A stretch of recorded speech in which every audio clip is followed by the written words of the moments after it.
Baik, assalamualaikum warahmatullahi wabarakatuh.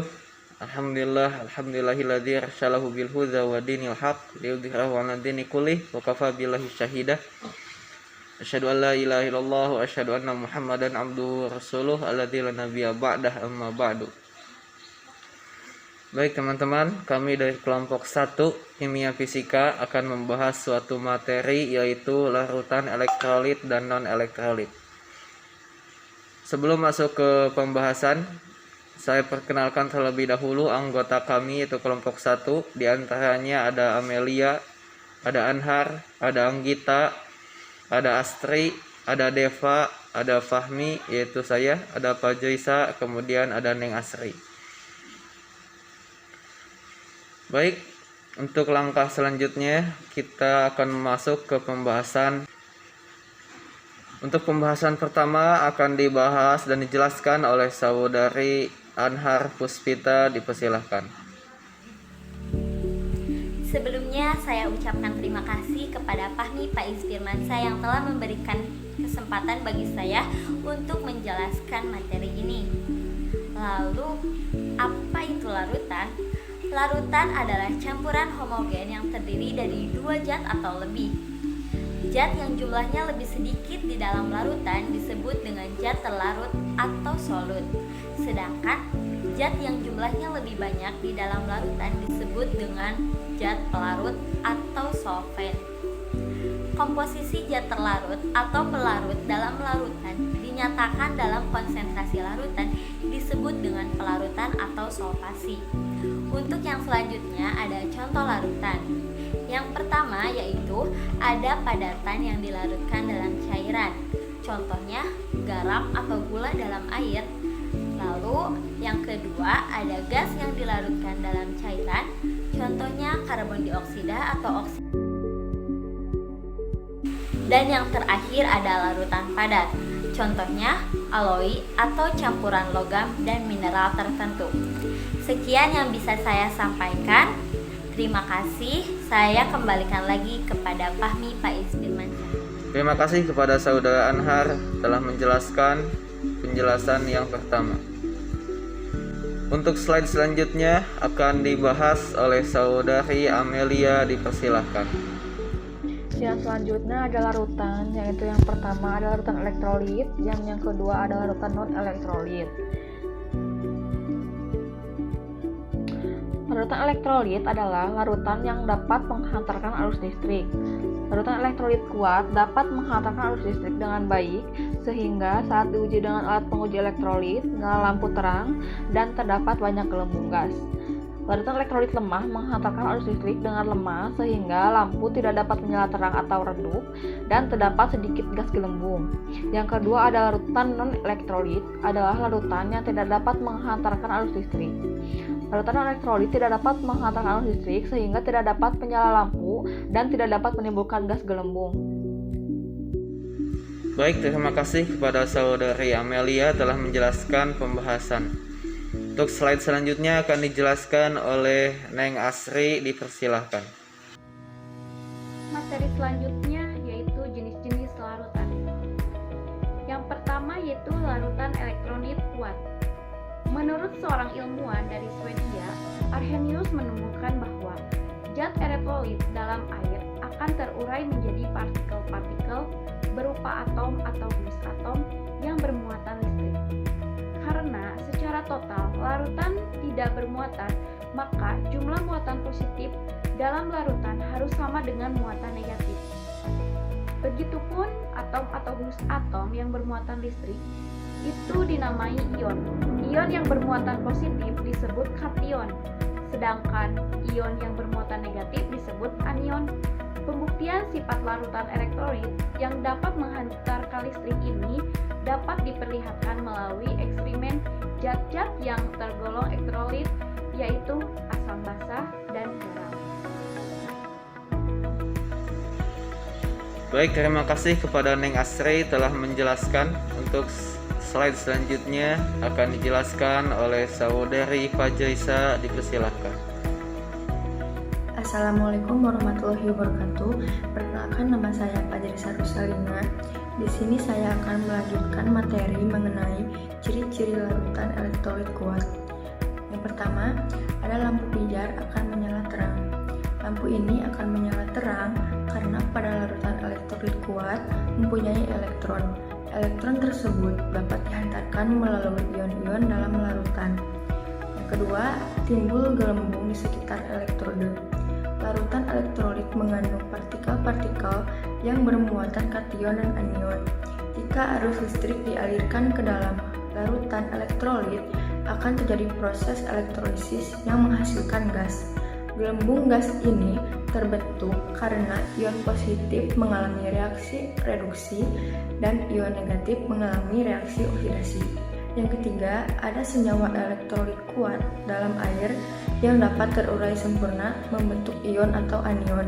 Yang terakhir, ada elektrolit kuat terurai sempurna di dalam larutan. Karena di dalam larutan ini terdapat zat elektrolit, terdiri atas zat yang berada di dalam larutan, leburan maupun lelehan, yang dapat menghantarkan arus listrik. Contoh larutannya yaitu ada HCl, HBr, Hi, dan HNO3. Yang terakhir ada golongan elektrolit kuat, terdiri dari asam kuat, basa kuat, dan garam yang mudah larut. Nah, mengapa golongan ini terdapat asam, basa, dan garam? Karena dalam larutan ini terdapat ion-ion yang bergerak bebas.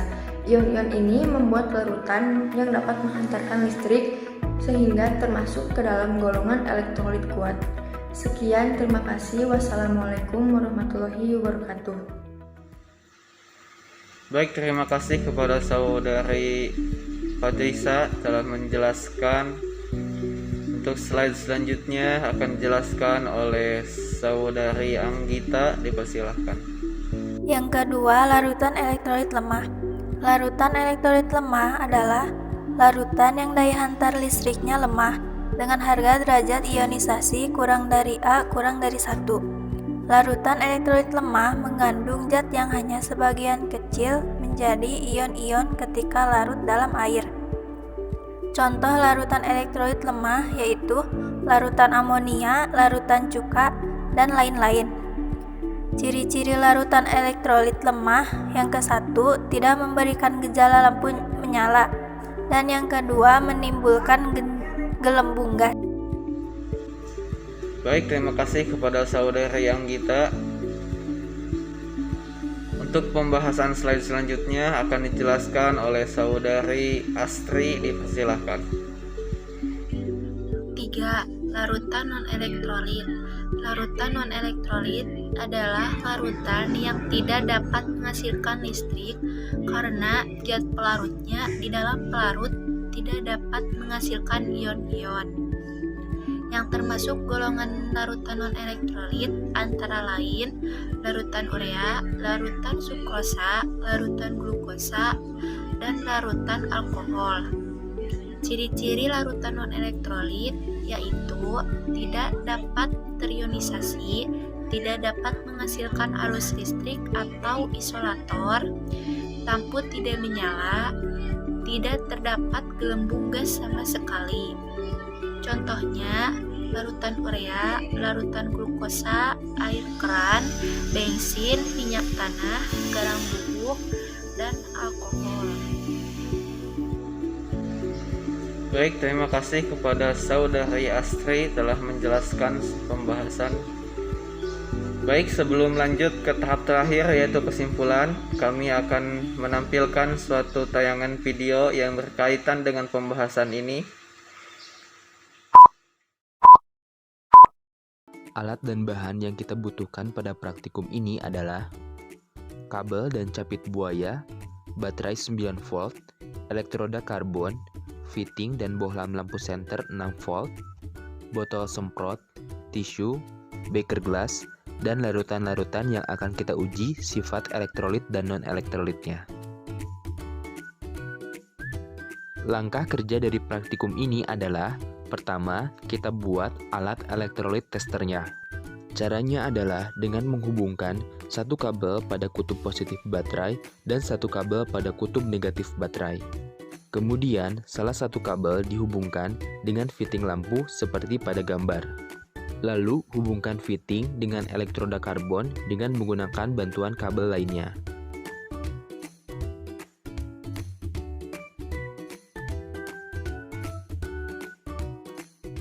Hubungkan pula elektroda karbon pada kutub baterai yang lainnya, sehingga masing-masing kutub baterai mempunyai satu elektroda karbon. Kita bisa mengecek apakah rangkaian kabel sudah terhubung dengan cara menghubungkan elektroda karbon pada masing-masing kutub. Apabila lampu menyala, artinya rangkaian sudah terhubung.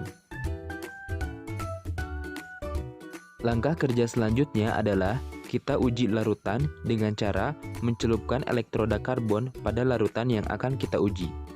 Apabila larutan tersebut merupakan larutan elektrolit, maka lampu akan menyala dan terdapat gelembung-gelembung pada elektroda karbon. Larutan pertama yang akan kita uji adalah larutan NaCl. Di sini dapat terlihat bahwa lampu menyala dan pada elektroda karbon terdapat gelembung-gelembung. Artinya larutan NaCl merupakan larutan elektrolit kuat.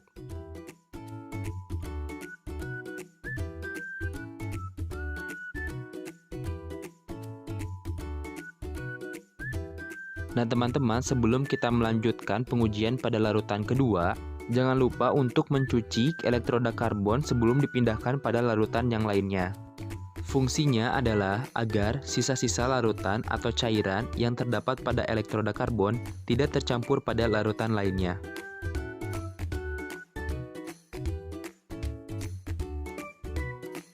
Selanjutnya kita akan menguji larutan yang kedua, yaitu larutan HCl. Di sini dapat terlihat bahwa lampu menyala dan terdapat gelembung-gelembung pada elektroda karbon. Artinya, larutan HCl juga merupakan larutan elektrolit kuat.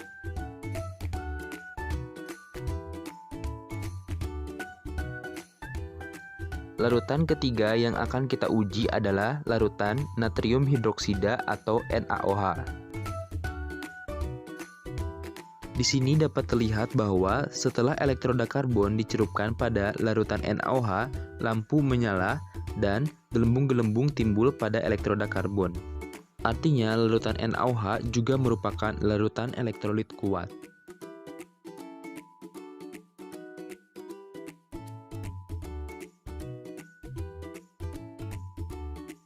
Larutan keempat adalah larutan CH3COOH atau asam cuka.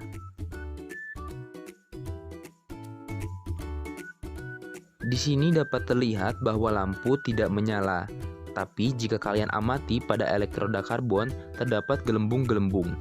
Artinya larutan CH3COOH atau asam cuka merupakan larutan elektrolit lemah. Larutan selanjutnya yang akan kita amati adalah larutan gula.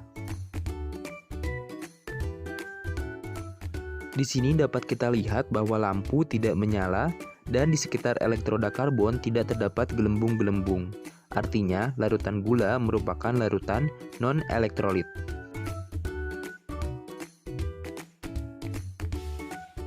Terakhir, kita akan menguji alkohol.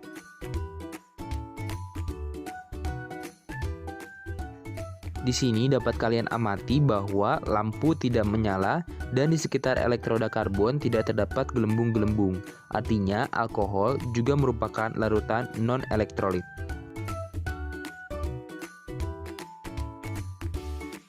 Nah teman-teman, melalui indikator nyala lampu dan gelembung pada elektroda karbon, tentu kalian sudah mengetahui dan bisa membuktikan mana larutan elektrolit dan larutan non-elektrolit.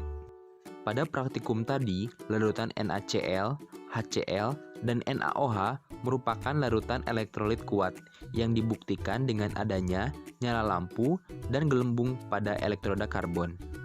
Sementara itu, larutan CH3COOH atau larutan cuka merupakan larutan elektrolit lemah yang dibuktikan dengan tidak adanya nyala lampu dan adanya gelembung di sekitar elektroda karbon.